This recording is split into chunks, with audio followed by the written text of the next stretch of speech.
Hi, I'm Dave Hoke. I'm the founder of the Colibrily Crew, a business to business to business to business digital marketing agency. We help impact organizations up their game and cut through the noise.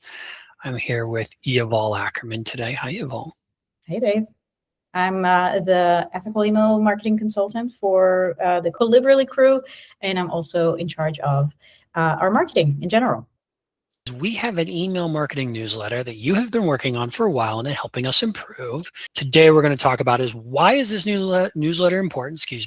How can we make it better? And if we're looking at it through the lens of our clients and what they want to improve, how can we help them? So I think the most important question to start with is, why did we even start a newsletter?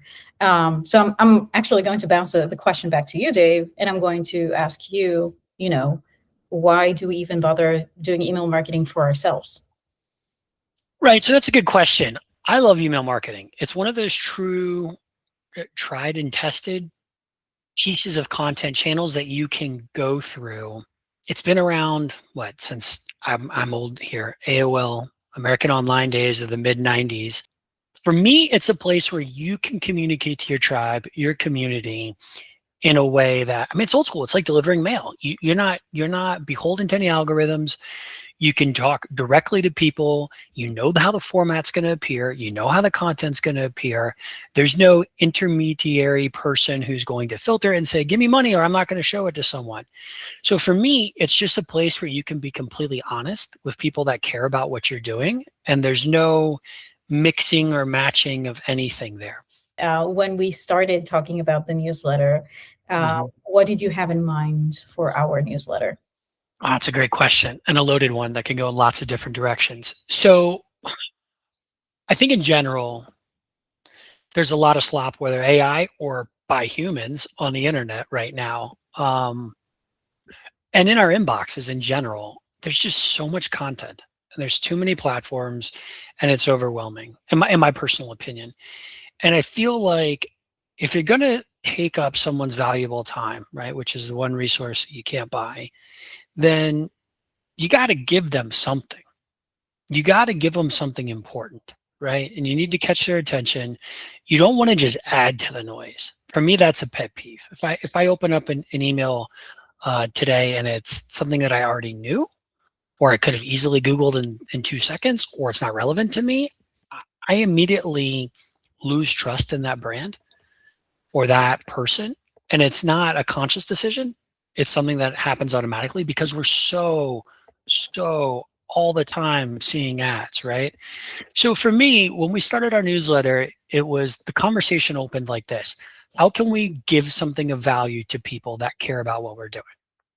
We're not trying to spread, here's the top 10 tricks on how to improve your Instagram photos with your dog and your turtle this year.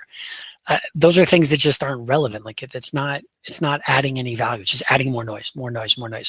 So one of the things we looked at is, how does a damn agency work?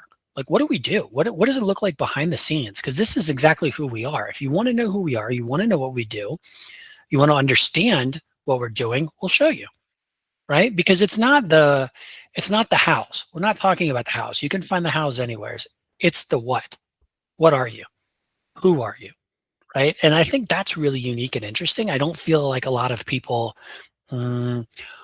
focus their energy and attention on that. I feel like they go towards, oh, we got to help you do this. Oh, we got to help you do this. Oh, did you know this year this is important? And those things are important, but they're everywhere. So instead of adding to the noise, why don't we just create some content that's really unique and different in a way that people go, oh, I resonate with them. Oh, I feel like I'm part of their team. Because for us, at the end of the day, we just want to be an extension of our clients, right? Of our team. Like that's who we are. So if we can do that for you, and it's a unique way, it's not the same stale, old 50-year-old Twinkie sitting on the top of the refrigerator that you found, then I think that's great. I think that's the way to do it. And we're always listening to our clients, right? And anybody that's reaching out to us, it's like all things, it's Kaizen, it's personal improvement, it's direct improvement. We're constantly saying, how can we make this better? And what can we do to make it better?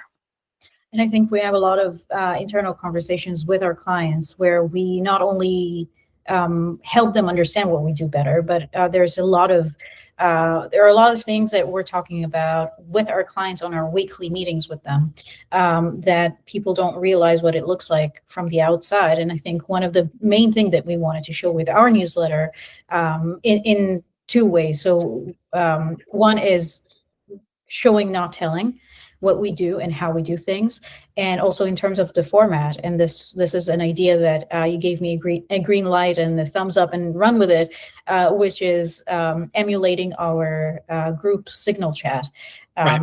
in some kind of way, which Karina, our fabulous Karina, our Fabulous Karina.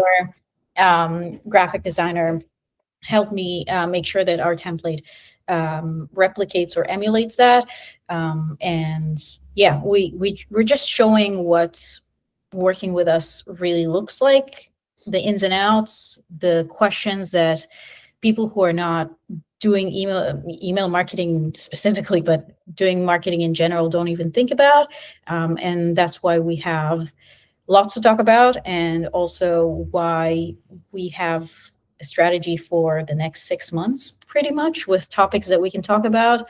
Whereas no shade to our competitors, but I know that lots of our competitors Sure. are putting things together kind of last minute, putting some highlights of the month and then send it over. Or just doing it because they feel like they have to do it. Yeah. Right. And to me, that's just, again, adding to the noise. If you're gonna do something, do it in a way that people are gonna go, oh, well, that's interesting. Yeah. Right. I think one major thing as well, or two other major things that we put into the strategy here, is to make sure that this newsletter is something that we can repurpose onto multiple channels. So we're working smarter, not harder.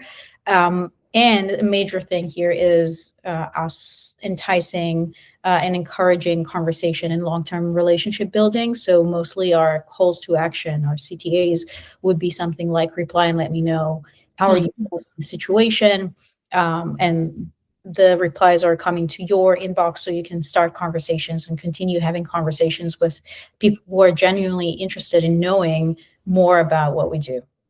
Right on. Do you feel like right now email is kind of having this renaissance moment because of the pushback of AI that we've seen recently, and the content being a bit, this is a very technical term, bleh?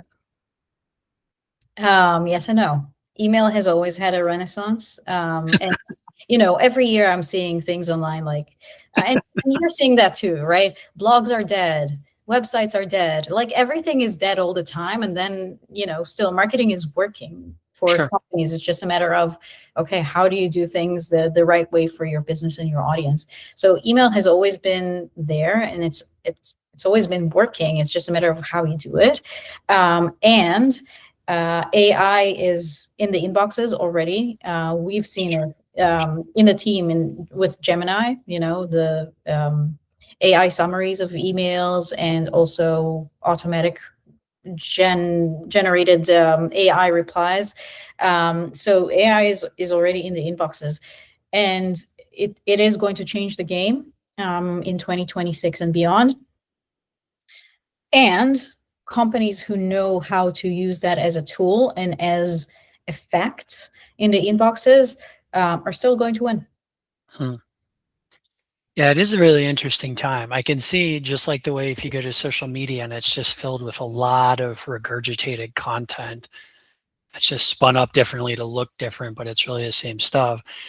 I'm curious, do you feel like we're at the beginning of that happening with the emails we're receiving? So not the tools itself, but receiving content that's just generic and well formatted and looks great, but it still writes like a high schooler? With AI, ever since it kind of started or took off in, was it 2023 or 2022? It was like 7 lifetimes ago. Yeah, like a gazillion years ago, and also last month. Basically, we're going to see the two extremes getting more extreme. So we're going to see a lot more garbage in our inboxes, but then again, we're also going to see a lot more of the good stuff becoming better.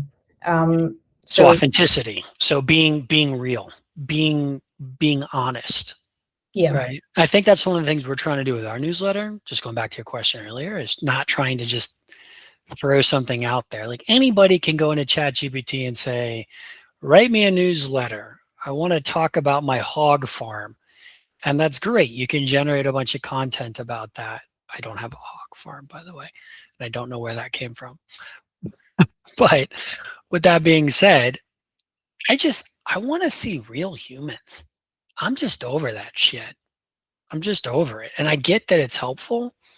I get that it's not to take us down the road of AI because that's how every conversation seems to go these days. But for me, it's a major concern with email marketing. One of the things I'm excited about is being authentic, just being authentic. How do you get people to go, oh, okay? 'Cause to me, that's the challenge now. It's to hate to say cut through the noise, but it's to literally talk about something in a way that's unique and people remember it, so they don't feel like you're a broken record or you're just another cloud in the sky. Yeah. So just to wrap things up, how do you feel like our newsletter and how we do our newsletter, which is arguably the hardest thing to do because it's our stuff, right? And it's always harder to do the same thing that you're specialized in for yourself. How do you feel like the way that we do our newsletter reflects on how we can help our clients? Well, first off, it always has memes, so that's helping our clients brighten their days. You know, right off the bat. Um, one of the things I think that our newsletter does that can help our clients is it it's a no bullshit situation, right? It's not a sales message. It's not a build your brand into a 7-figure business. No, it's just saying, hey, here's the honest stuff that we see, right? It's direct. There's no fluff. There's no agenda. It's just like you're talking to a friend. And to me, or someone that's trusted, like you're having coffee with a friend. And I feel like that's who we are as an organization. Anytime I talk to existing client or a new client, it's like I'm talking to a friend. It's just this kind of personable vibes. There's no drama. It's just easy. It's easy. I don't know how else to say it. So for me, if we're giving a newsletter out to people, I want it to feel like you're having coffee with a friend who's someone who you can trust is going to say, hey, by the way, we came across this. We're going to pass it your direction. Hey, you should check this out. Based on what you're telling me, you should take a look at this. This might help you. I feel like that is one of those situations that we just need more of that. We need more honesty. We just need more good people doing good work. Especially in marketing. Amen.